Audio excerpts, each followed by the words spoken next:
Good morning. How are you? How's rating yourself? I'm good. I'm good. Sleepy, but I'm good. I'm good. All right. Welcome, welcome. How's your week been? Thank you so much. I want to personally thank you so much. That was so sweet. I appreciate that. I said, wait a minute. This I know you've been raised right. And it wasn't even about that. But I was like, wait a minute, hold up. It was a pleasure. Listen, and let me congratulate you, Mrs. Masters of Public Health from Yay, thank the you. George Washington University. Yes. Raise high, raise high. Oh my God. It's been great. Because I had never been to the campus. And all of the times I've ever been to DC, I've never been to their campus. I've been to Howard several times. Never been here. And it's crazy. It's like office building. It doesn't feel like a campus to me. Campus that I'm used to traditionally seeing, where stuff off and green and everything is kind of connected. I mean, you do have space and stuff far apart, but this just looks like I'm like, is this the campus? It looks like just an office building, but it was great. It's been fun. I got to see a couple of people that I've had classes with. I talked with the guy who and I don't even know his name because he just swooped in at our table. We was like, well, hello. He was the one that they had a reception afterwards, and they separated us by floors. And we did the online course, so all the online people were in one area, and he was the founder of the online program, and he was just over the moon with the amount of people that actually came in from different areas. And when I tell you, they had folks, I had class with people from that were in Korea, and I mean all over the world, and it was just amazing to see how many people. The funny part, look, let me get my tea. Wait a minute, here we go. Let me just sip. So we had these cards, and you were supposed to put your name on the card and then how you phonetically say your name on the card. When I tell you that this man, first of all, the first man, you could barely hear him. I'm like, well, what is he calling names? Look, because you couldn't hear him. The other lady was killing. Y'all know how I feel about names and making sure people's names is, because I get nervous. I feel like that's who you are, part of your identity. Don't butcher the name. Killing their names. And then bust out laughing like, oh my bad, I'm sorry. So and so. I said, wait a minute. So it got to the point where people they stopped walking. Like they wouldn't move until they heard her say their name, and then it corrected them or corrected her if the name was if she didn't pronounce the name correctly, and then they went on. I was hollering. It was hilarious, rolling. But other than that, it's been great. It's been a great week. I still got one paper to turn in that I'm still working on, but other than that, it's all gravy. And I got to meet the lady that I intern with, and so it's been great meeting her and hanging out with her. And she trying to show me DC in 5 minutes. Ma'am, if you don't take me back to my hotel so I can do my work. So, but it's been good. How's your week? It's been fine. DC is so tight. It is. You can tell it's an old city. It is very tight. Very. I don't know how they doing it. I was like, I don't think I would ever drive here. Ever drive here. I know they say never, but it would probably have to be an emergency situation where I'm taking a week, because it is confusing, convoluted. Folks just getting in where they fit in, moving out. I was like, oh my God. And the lady was laughing. She was like, so I know I drive Miss Daisy, because she's not from here, but she's learned she's like, you got to be aggressive. You got to get it. I said, aggressively, you see this car right here with no bumper? That's what aggression gonna get you. It's crazy. But yeah. I lived there for 4 months. I was like, this is not for me.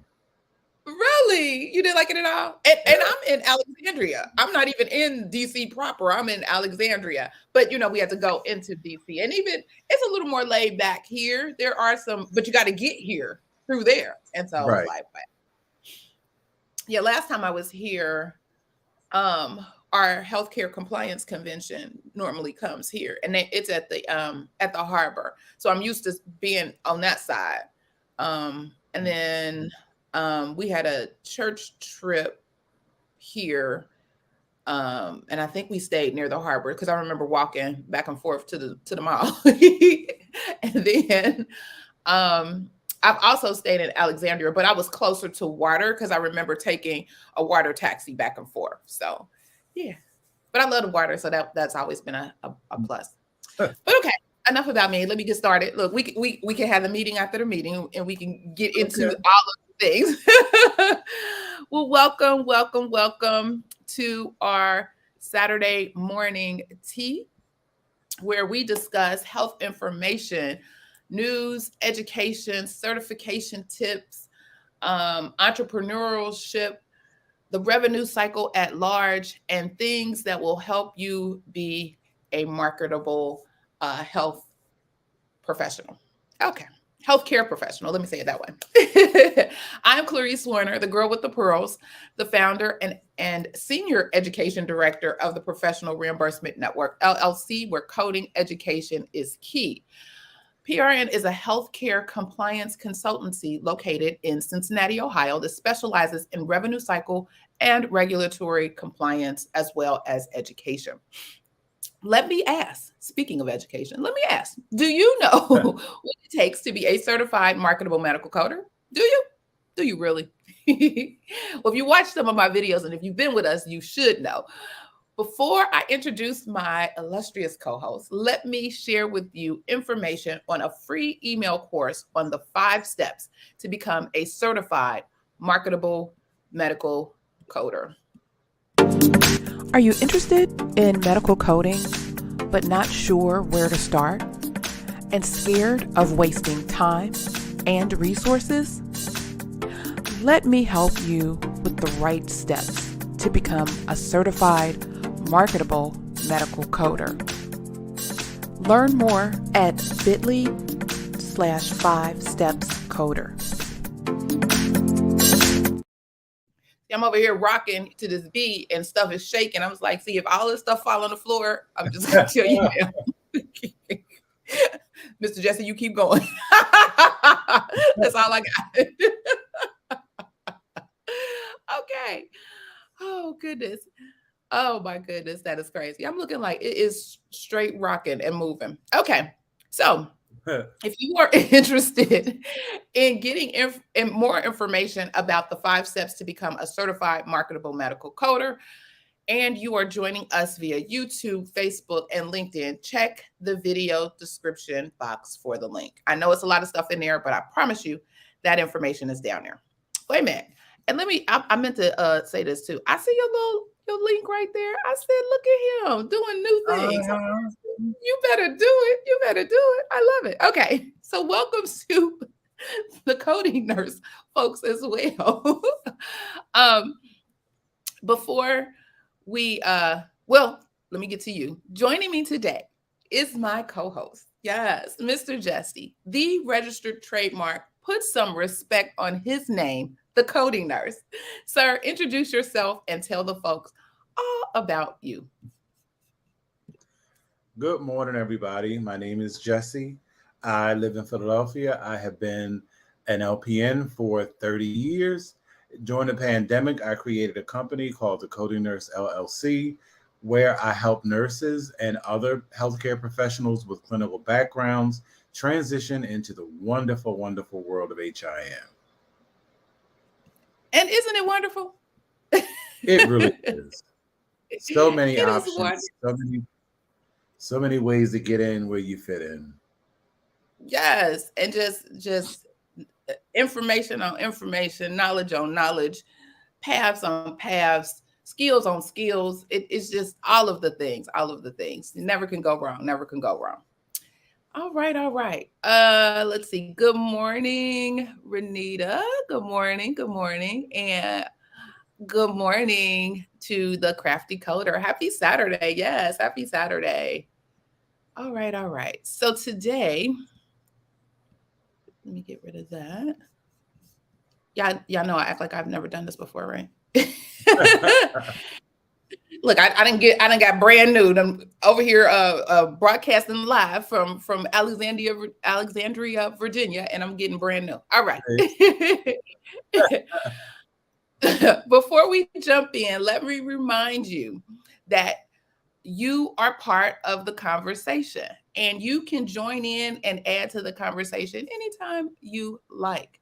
Don't be shy. It's all right. We family here. We family here. Now, I believe a billion or so folks may hear and see you. I'm speaking that into existence. However, your opinion matters. Always know that your opinion matters, and it's definitely welcomed here. So for my Facebook, YouTube, and LinkedIn friends, you know what to do. Place your comments in the chat.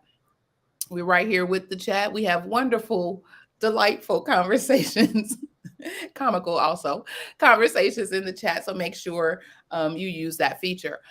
If you have a question, all I ask is that you type a Q first, especially if you're new here and we don't know who you are and whether the question is for us or a question is for someone else in the chat. So put the Q first and we will make sure not to miss it. So let's get into our session today. So for those of you who are just joining us, today we're talking about guilty pleas and audit prep. But first, church announcements. Let me ask, Mr. Jesse, do you have any church announcements? No, not at this time. All right. Anybody? I know the crafty coder, she be out there in these streets, in these health information streets. Are there? Yeah. Do you have any church announcements? If so, feel free to put them in the. Oh, I didn't even do the thing. Feel free to put them in the chat. My only church announcement, I guess, if you will, is I just want to thank everybody for all the warm well wishes and congratulations and all of the things. You all have been with me through this entire journey, believe it or not.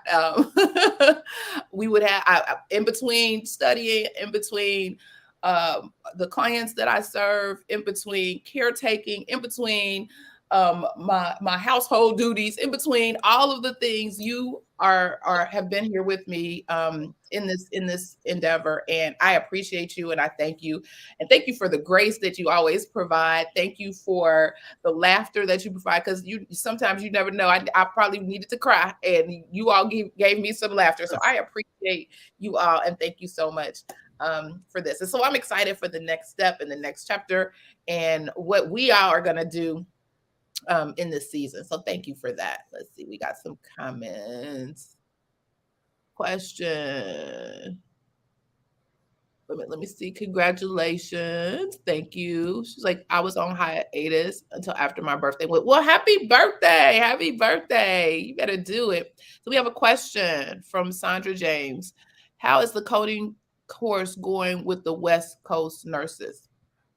I was just typing in the chat. Sandra, it's not, because I didn't get enough interest. So now I have a course for the East Coast nurses that's going to start on Monday, June 5th at 6 p.m. And wait a minute, I'm about to. Where's my tea? Hold on. Here we go. I'm sorry. I don't remember any announcements about any of these people, any of these courses with the East Coast, West Coast. I don't recall any of those announcements being said here. Sir, you have a whole platform right here. You get a whole church announcements of whatever it is that you got going on. Sir, use what you got, sir. Use what you got. Right. So, okay, you family, this is us. This is us. If it ain't nobody else, this is us. Use what you get. This is the table that we built for us to provide information for folks. So yeah, use what you got. Definitely. Look, other people I may question and side eye and lift an eyebrow, but this us. Use what you got. So you got an East Coast program going? Well, it's starting on. It's starting on Monday, June 5th. Now, what type of program? Is it strictly just coding, or are you doing CDI, or what are you doing? Tell us, sir. It's an ICD-10 CM course. It's the foundational course for people who have clinical experience, because I don't teach anatomy and physiology. pathophysiology or pharmacology. So people in healthcare already have that knowledge. So I go right into the guidelines. We dive in the deep end and swim our way Okay. out in 8 weeks. All right. All right. Ooh, I know y'all out there swimming because my whole course is 14 weeks. And oftentimes I have people who are fresh on the island. They have no idea. So we do go through all of the, they get a brief medical terminology. So they walking away with a language. We go anatomy, physiology. We do all of the things. So yeah. Okay. Unless I have those, and I have a separate course that is designed specifically for those who may have let their certification lapse for whatever reason. For whatever reason, or who've been in the field and don't necessarily require that additional 3 weeks of education. So yeah. Okay. All right. I feel better now. Oh, that was you. I'm like, what is that? Okay. Yeah. And so in the chat, he's giving them more information. I'll let it show. La la. East Coast, starting Monday, June 5th, 6 p.m. Eastern Standard Time, or day. Is it daytime time? See, I've been saying it wrong. I haven't. Yeah. Okay. I'm gonna have to change my whole my little spiel. All right. So let's get into it. So, we've talked about the stuff going on with the Department of Justice and the fraudulent nursing diploma operation that was going on. And we talked about when it first hit and the backlash, all the things that occurred, and conversations that were had both from the professional nursing healthcare side and just your average layperson side. But the Department of Justice are playing no games with none of these people. And I guess they feeling the heat or have felt the heat, so much so that a group of them have decided that, what, we ain't gonna waste taxpayers' money. We're gonna just go ahead and plead guilty. We're gonna do what we feel we need to do. So 5 of the dozens, and there are several defendants all over, but 5 of the dozens of defendants that were charged in the Southern District of Florida for their participation in the whole operation that created the illegal licensing and employment shortcut, if you will, for nurses, have pled guilty to wire fraud conspiracy. I'm not certain whether or not there are additional charges that may be levied, or was it just strictly wire fraud? If that was the low hanging fruit and that was the easiest thing to get, I don't know.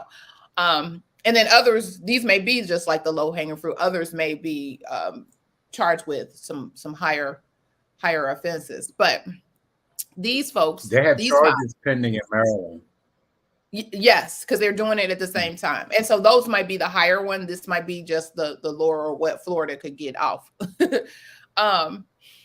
But they each face up to 20 years in federal prison. Some of them have admitted, so during they had their guilty hearings, and some of them admitted to soliciting and recruiting people who sought nursing credentials that would allow them to work as registered licensed practical or vocational nurses. They also admitted to working with Palm Beach School of Nursing, and that's the school that was at the height of this investigation, to create and distribute fraudulent diplomas and transcripts representing that the aspiring nursing candidates had attended the school and completed the necessary courses and clinicals to obtain their nursing diplomas. But the facts are that the aspiring nurses had not completed the courses and clinicals. And one of the defendants, Crystal Lopez, admitted that in her role as Palm Beach School of Nursing's finance director, she processed applications for individuals who were issued fraudulent nursing school diplomas and transcripts, and that each student paid the school $15,000 for the documents. The defendants all admitted to profiting from this scam. So, yeah, the criminal matter, there's more criminal things coming down the pike from Maryland. So there will definitely be more to come on that. But this came from the Ohio State Attorney's Office from the Southern District of Florida. It was released. It was a press release on Monday. So I wanted to, since we have already been talking about this, I thought, hey, let's give an update. Give an update. Mr. Jesse, you have any comment? This is just one of many schools that had done this. So I'm curious to see what they do with the, with the people who are at, because it was, I think it wasn't it 3 or 5 schools that were targeted initially. So this is just, one school. So we're going to see, it's going to be interesting to see how this plays out with other, with the other, I guess, defendants and the other programs, to see just how widespread this is. But also a little caveat, the Board of Nursing in Maryland has taken it a step further, because I didn't go to check, because I was once licensed in Maryland. It's just expired. But they apparently have put all of their licensees, everybody, and their status on their website. So like the ones where they asked them to surrender and they didn't surrender, all that information is supposedly on their website. Wow. Wow. Wow. So hopefully these organizations are doing their due diligence and going out and verifying and validating this information on their licenses. Wow. So they put everybody business out in these streets. Ooh, jeez. Yep.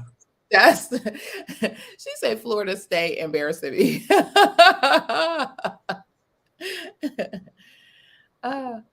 Renita said, as a graduate LPN, the disrespect. Definitely. Yeah, we talked about the wire fraud. Do tell. Yes. I know, right? That's crazy to me, on lapsing your earned certificate. Yes, I don't understand that. I don't understand that at all. Y'all, please don't let the certification lapse. I ain't taking these tests again. Lord, please. Let me find all coins to do whatever it is I need to do. And we have talked even here about free ways to obtain your CEUs. So there's several opportunities, several things that you can do. I told you all about the coordinating committee where they do the ICD-10, CM, and PCS updates and code changes, and they have those coordinating and maintenance meetings twice a year. Those are a 2-day event. That's 16 CEUs. That's 32 CEUs right there for the year. If you get an opportunity to view it. Believe you need to view it live, but I'm not certain what I'm not 100% sure, because all you have to do is request the CEU, the documents, and they will grant you what you need for both AHIMA and AAPC. So it's out here, y'all. Go get it. Free 99. Let's put you up on a little game. That's a little tea for today. If we don't give any more tea, that's a little pipe of hot tea out the kettle. So yeah, I'm curious as to how these other folks are going to navigate this, and are they gonna fight? They'd be like, nah, we gonna fight it. But I think I'm still in my feelings that they're not. I like the fact that Maryland is throwing folks under the bus and putting their business out here, because they weren't going to do anything to these nurses. I mean, and it wasn't like you didn't know. You paid the money. I mean, yes, the operation. I mean, it's like The Wire. It's like the game. You gather the corner boys to get to the big to the big dog. I get it, but they're complicit too in some respect, especially if you just paid the money knowing what you knew what you were doing. It wasn't like you were coerced. It wasn't like you were forced gums put to your head. Go ahead, get them $15,000 and pretend like you're a nurse, because you have now put hundreds, thousands of folks potentially at risk and in jeopardy, especially if you don't know what you're doing and you playing a nurse in a hospital or a doctor's office. But what I find interesting is and I think, I think they got caught up because of the scope, because of the amount of people. I think that had they kept it a little lower and under the radar, and had they done it maybe a little better, they just got sloppy and didn't care. It was just a money grab. I think that if they had done it differently, because honestly, I heard some disturbing news like last week about there was somebody graduated from a nursing program. They did all of their rotations in long-term care. Now, how can you do all of your rotations? How do you do pediatrics? How do you do maternity? Right. And it's my understanding that you were supposed to do it in different venues so you get experience in those different areas. Wow. And long-term care, you don't see no. Who let that off? What? Wow. So it's a lot. He said $15,000 for potentially killing people. Right. Oh my God, that's crazy. Yep, guilty is guilty. Get them out of here. Oh, the crafty coder. I'll put that information in the Dropbox. This is where you are. Okay, I'll put that information or in the description, or email me. You can always email me, and I'll send it to you. Let me give you my email. I know I put it somewhere. Here we go. You can email me and I can send you the information. I don't know what I had this for. I had it for something. We never got to it. Okay. Any more? Wait a minute. Where's my tea? Long-term care, easier to hide the dead body. See, the tea is coming even from the chat. The tea is coming from the chat. Yeah. So that always just come. I love it. Oh goodness. Yeah, so it's gonna be interesting to see how the rest of this fares out with all the other people. And I want to know if other states are gonna put folks out there on blast. Like, I'm curious about that. Let us know. It's just you the post of the nurse, so let us know. Honestly, I don't think so, because they're being awfully quiet. Like I mean, I have a sneaking suspicion that they're gonna let this slide. Because it's that. So they feel some kind of way that this got off under their watch, maybe. And technically, because legally these people did not. Their school was an approved school. So it was an accredited program. It would be a whole different story if it wasn't an accredited program. It was a state accredited nursing program. Now, all of them, yeah, because that's how they were eligible to take the boards. You have to be from a state approved program. Oh, wow. So I just, now, is it unethical? Is it immoral? Absolutely. But what we really and truly, I mean, unethical and immoral is not illegal all the time.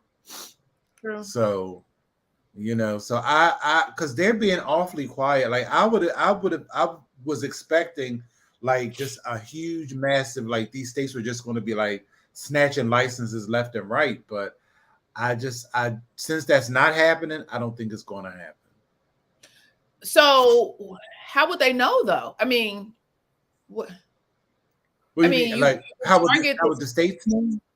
How would they know that somebody's license was fraudulent I know they could target the individual school and then do some detailed digging, but I mean, do they have the resources, the manpower to do all that? One, and then two, do they not monitor this? Is this not something that they audit on a regular basis? Not necessarily the state, but the accrediting body. Do they not come in? I thought there was a whole thing that they're supposed to. But if you get renewed this year and you go off the rails next year, they're not going to step in unless it's a whole lot of heat. But if you kind of doing what they're doing, they were flying under the radar. And then in terms of the state boards of nursing, like it used to be, well, I guess it's still like that. When I was getting licenses in different states, you have to, everything goes through your state of original licensure where you took your licensing exam. Mm-hmm. They basically vouch for you and say, well, yes, this person went to an accredited program. Yes, this person passed the NCLEX. So then that state says, okay, this person is official, so we can issue a license. So that's how they were able to move around. And now that they go through this clearinghouse called Nurses. Bless you. Excuse me. Thank you.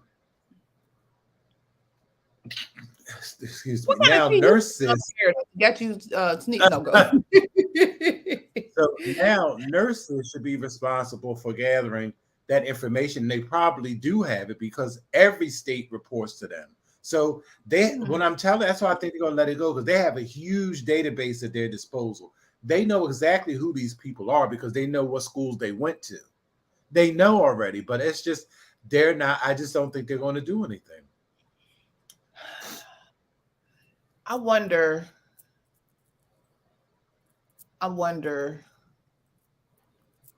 we've talked a lot about the AMA and their fight against scope creep and all of that. I wonder if will be some conversations had about this, especially if some of those RNs went on to get their nurse practitioner. I mean, yeah. Ooh. Some of them did. Yeah. That's a mess. That's a whole mess. Oh, it really is. It's a whole mess. And then for the patients, I mean, they concerned about somebody calling somebody a doctor. Hell, or can you treat me? Can you take care of me? It's a bigger issue. Oh my God. I mean, these people are traveling, making money. So when you're a traveling nurse, do you have to have a license in the state that you're traveling in, or do you have not now because of the nursing compact? You just have to have a compact license. And then you can work in a compact license is good everywhere except for here in Pennsylvania, and it's another state because Pennsylvania hasn't joined a compact yet. So you have to work in Pennsylvania, you have to have a Pennsylvania license. Okay. But every place else, you can work anywhere. Interesting. Oh yeah, that's my tea. I'm not at home, so I'm privileged. I have the little teacups from the Keurig over here. But I do have but this is water. I did bring a cup, but it's water in here. I gotta have a cup everywhere I go. Okay. Any other thoughts or comments on this? Well, let's get to the other thing. All right. So the next thing. That's the juicy one, the other thing. Yeah, sir. I said, oh my God. So I ran across an article from, please don't let me butcher this man's name, Ritesh Ramesh, who is the CEO of MD Audit. And so I think he got a little skin in the game for writing the article, but that's neither here nor there. That's none of my business. Because I did read his plug. I said, if you don't slide your plug in, I love it. But anyway, so he wanted to remind folks that we know with the PHE, with the public health emergency ending, And it ended, if you don't know, should know, May 11th, because all kinds of stuff is unraveling and unfolding and all of the things. Well, he wanted to remind those of us in healthcare that the waivers that were signed and the waivers that were created also went away.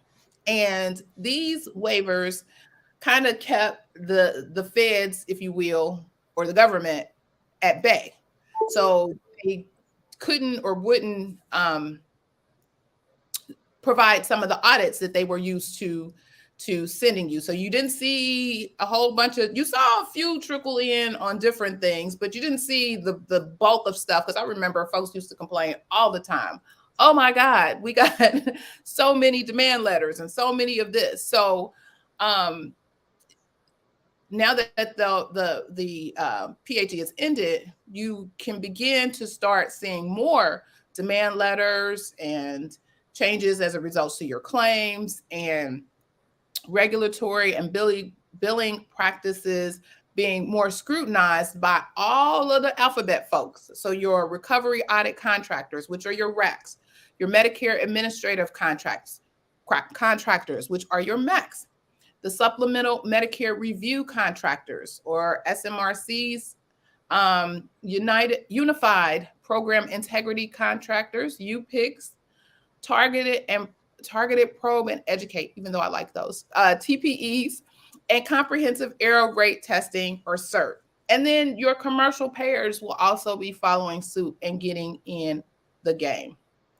So again, when we had the public health emergency, it allowed for waivers and exceptions and all kinds of flexibilities. And we probably have been involved with most of them, like telehealth, the flexibility, how they relaxed the telehealth rules, how they allowed for telehealth on mobile devices, how they allow for telehealth services, practitioners not necessarily multiple state licenses, where they didn't necessarily have to have a license in a particular state to provide telehealth services. They have relaxed a lot of those things. And so the PHE created all of these waivers, exceptions, and flexibility for almost 200 federal regulations. And that's a whole lot.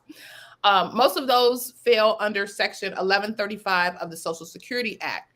Again, which allows CMS to temporarily waive or modify certain Medicare, Medicaid, and CHIP requirements to ensure sufficient availability of healthcare items and services. It also ensured that providers who delivered those services can be reimbursed and exempted from sanctions, unless they were doing some crazy stuff like fraud and abuse. Then they didn't get exemptions from that. So CMS processed more than 250,000 waiver requests throughout the COVID-19 pandemic. So this is going to be a whole bunch of work and a whole bunch of resources and manpower just to unravel and walk back. And so doing that eased the provider's regulatory burden and reduced the number of audits that most of these healthcare organizations, or you all, had to deal with over this 3-year period. Again, with the ending of the PHE, things are going back. It may not go back like overnight, but it slowly but surely. Well, they've known for a while, actually, that when Biden administration announced it, so they've had some time to kind of put some things in play. But hopefully, like, you won't get to your office on Monday and then you get a whole stack of stuff. Hopefully that's not the case. But anyway, some of the things that are going back to pre-pandemic status are looking at different billing patterns. The end of Stark Law waivers means that CMS will no longer permit the 18 types of referrals and remunerations temporarily allowed under pandemic rules. Without the Emergency Medical Treatment and Active Labor Act waivers, or EMTALA waivers, hospitals cannot screen patients at off-site locations. A 3-day hospitalization is once again required for coverage of skilled nursing facility stays. And that has been a hot button topic. Oh, I've seen information about that for the last 2 weeks.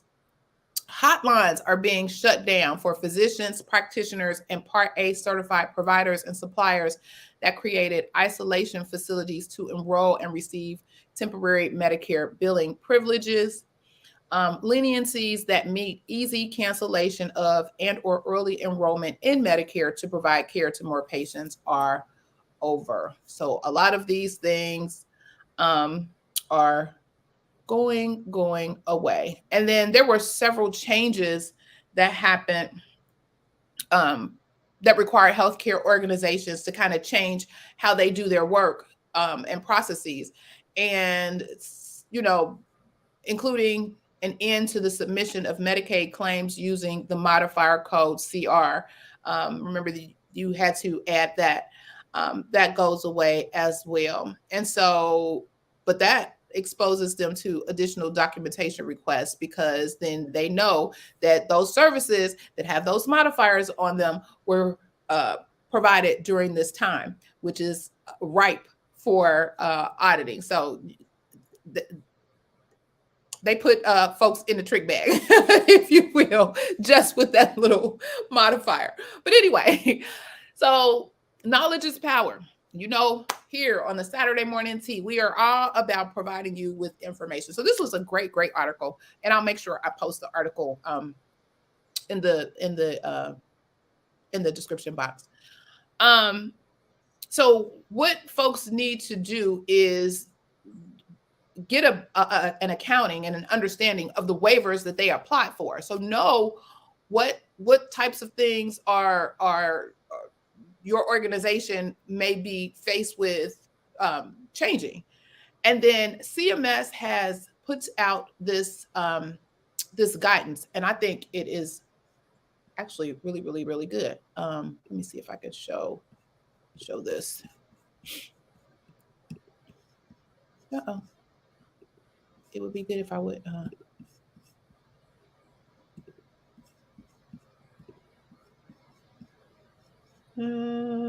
Okay. So they put together this fact sheet. It says CMS waivers, flexibilities, and the transition forward from COVID-19 public health emergency. All right. And this is like gold. I'll put this also in the description box. This breaks it all down. It covers the COVID-19 vaccines, testing, and treatments. It covers telehealth services. It covers healthcare access, the continuing flexibility for healthcare professionals, and inpatient hospital care at home, expanded hospital capacity by providing inpatient care at a patient's home.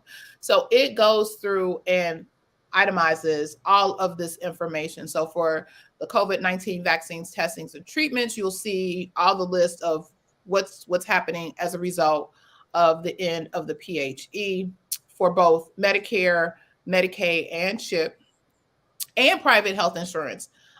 So it's very comprehensive with all of the things that could potentially happen.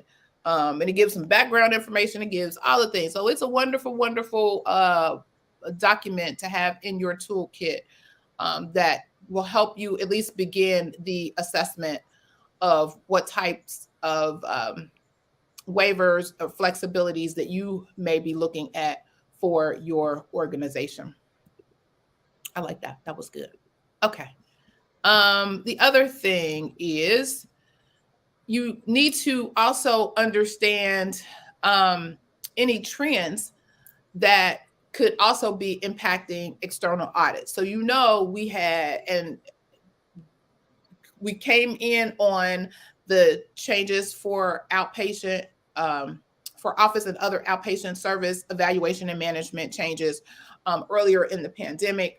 Also in 2023, you also had E&M code changes for other sites of service, your inpatient, ED, all the other areas. So those things are now ripe for auditing.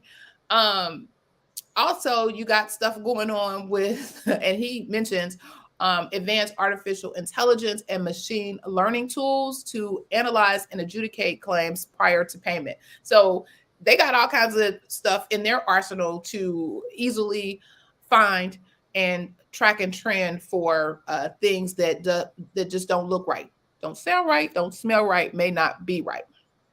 Also, we talked about Medicare Advantage plans and how they are a continued focus of audit, based particularly on the OIG report that said that Medicare made more than $50 billion in overpayments related to diagnoses that were not supported by medical records. And y'all know they coming for their money, right? Right. So that will also be a lot of probably scrutiny happening in that area as well. Some other areas, again, physician billing, surgeries with multiple services performed by the same surgeon, which must be billed together and cannot be billed separately by different physicians, and of course, telehealth. In the outpatient billing arena, surgeries such as orthopedic, spine, and neurosurgery, specialty drugs, and clinical justification for units administered for treatment, hospital observation care services, implants, medical devices, and laboratory services. Inpatient billing, short stay, rehab, DRGs driving higher healthcare costs, sepsis, cardiology, digestive system, and kidney. And then also payer mix. So closely monitor payer mix with a particular focus on Medicare and Medicare Advantage segments for high cost services. So check out those HCCs, CCs, MCCs, and DRGs. And again, you have the fact sheets that are there. Also utilize your revenue cycle team. Prayerfully, they have been on top of all of this and have some sort of internal controls to help in monitoring, how they have been billing, particularly under these waivers, so they know kind of what they need to do to undo them and go back. And then the last thing I want to mention, because we are close on time, the last thing I want to mention is he talks about an effective audit management process. And there are 6 measures of audit preparedness. It's request, so management of the request, respond to requests via electronic submission of medical documentation. You can use, there's something ESMD or other means. Evaluate, determine appeal options based on audit findings. Educate providers and coders based on audit results. Analyze, identify trends within external audits, and audit, proactively identify and correct issues. My thing is, and he's absolutely right, that you need to be prepared and start that monitoring now. I mean, you can do your own internal monitoring, just, to validate. And again, taking these steps, understand what you're looking at, gather the information and do a great assessment, and then monitor your internal controls. Take a look at some of these charts. In a lot of areas we've given you, and he's provided great information on certain areas that you can definitely tackle if you have applied for those particular types of waivers. So, here you are with some knowledge and some strategies and information on determining how to be prepared for the external audits that will definitely be hitting your doorstep. So, Mr. Jesse, you have anything to? When I read the article, the first thing I thought about was release the Kraken.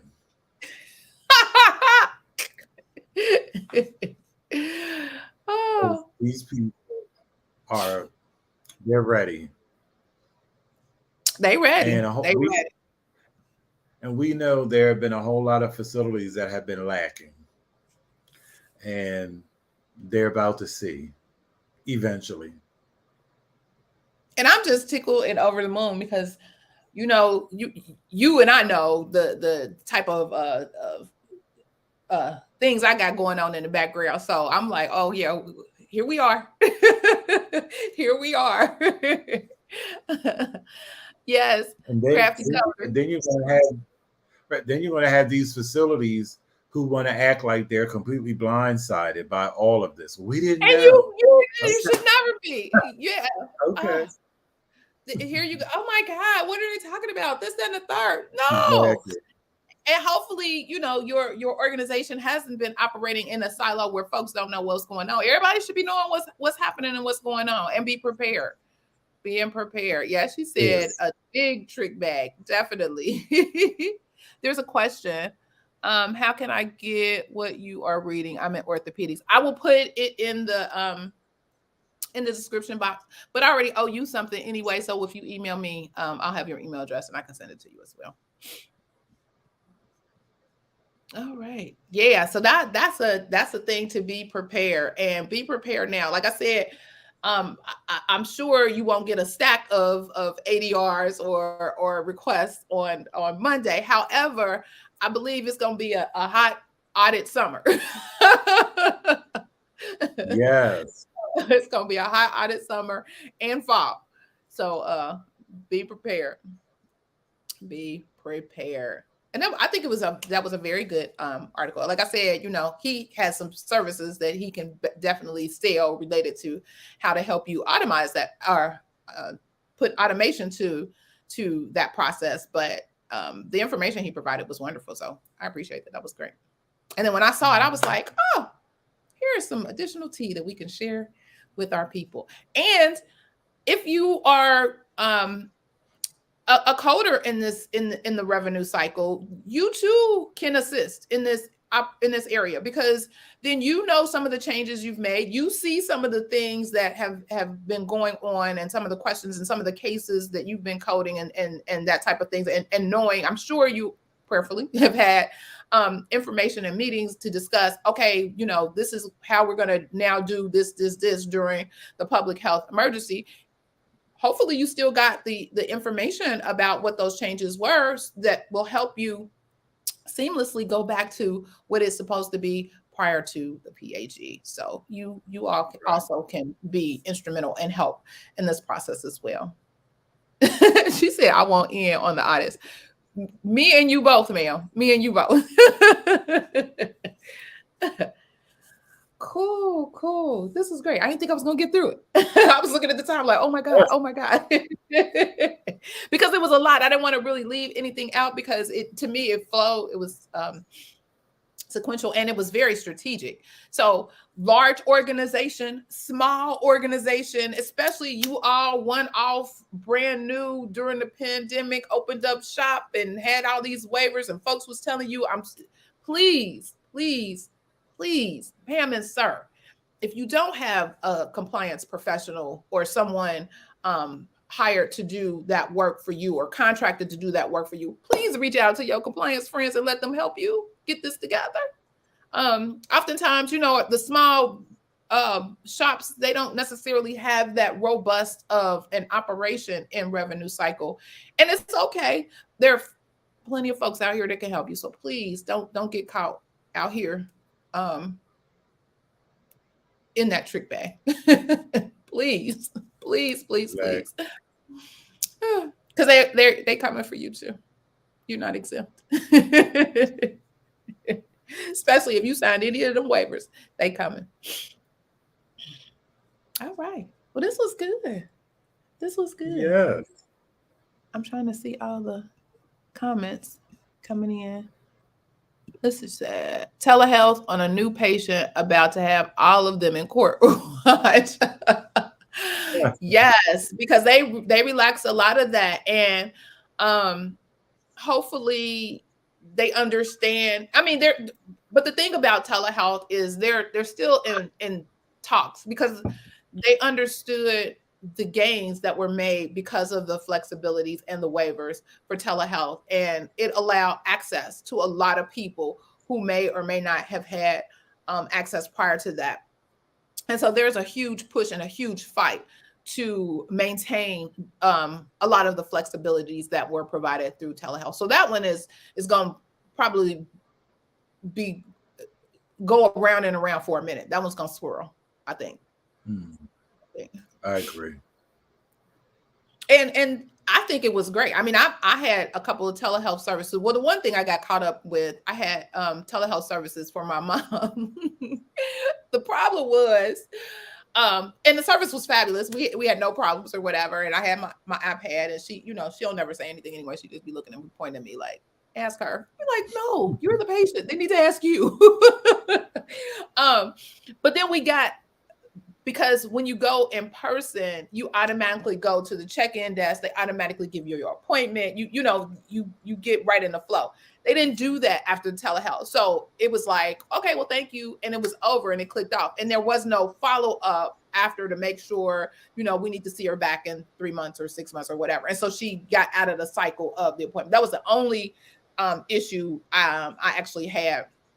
Then it put it on me like, oh my God, we haven't seen, she needed some medication, or she needed a prescription to, she needed the physician to reorder or represcribe. And I was like, oh, we hadn't seen her, and so it caused a little hiccup in that. So that was the only thing, just, making sure that there's some additional processes on the back end to keep folks in the loop as they do their appointments, especially with your seniors. But other than that, it was great. She didn't have to get up. She didn't have to go nowhere. She was in heaven. Mm-hmm. Yeah, you're right. You're absolutely correct. that whole thing. But you have telehealth, and you also have things related to that book of business as well. They're still behavioral health services. Those are the two that are actually still trying to fight and hold on to a lot of the flexibilities and waivers that occurred during the pandemic. And I want to say, I think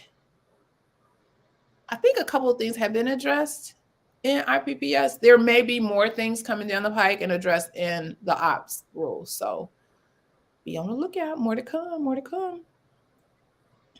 More to come. But yeah, it's gonna be, but be prepared. I feel like singing the song for the Lion King, be prepared. Because it's coming.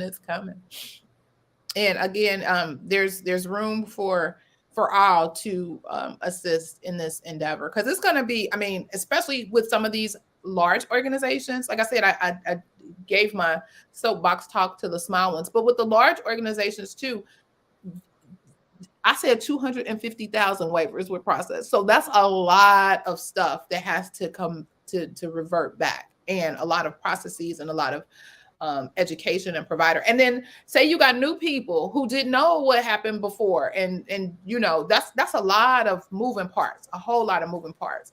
And so just be strategic on how you operationalize this plan going forward, and that you touch everybody so that you don't have any cracks that folks can slip through. That's all I'm saying. Most definitely. Be prepared. She said, I'm gonna be prepared with a case of toner for my brother to print her. Yes. Printing all the stuff. That's right. Okay. Well, Mr. Jesse, you have any additional comments or thoughts or items you want to bring for the good of the... I just think that it is a wonderful opportunity for people to, especially if you have any kind of interest in auditing, this would be your time to shine. And we talked about that. We talked about, like, was it last week? The week before? Something we talked about recently. Look, have I just read it? About, the differences between coding and auditing and the mindset. Yeah, we did talk about that. Mm-hmm, yeah. Look, I know I talked about it. So yeah. So take a look at some of our more recent Saturday morning teas. We went through and gave some wonderful tea on how to, if auditing is now your bag and you want to transition or pivot in your role, here's an opportunity. And I would hope most organizations, at least the ones I have been associated with have, not only do they have external audits come in and assist them with some of their monitoring or putting some additional eyes on some things, but then you also have departments or folks internally who are also keeping watch and monitoring things as well. And we talked about that last week, even with the Pepper report and stuff. So, here's again an opportunity, and it doesn't take a whole lot.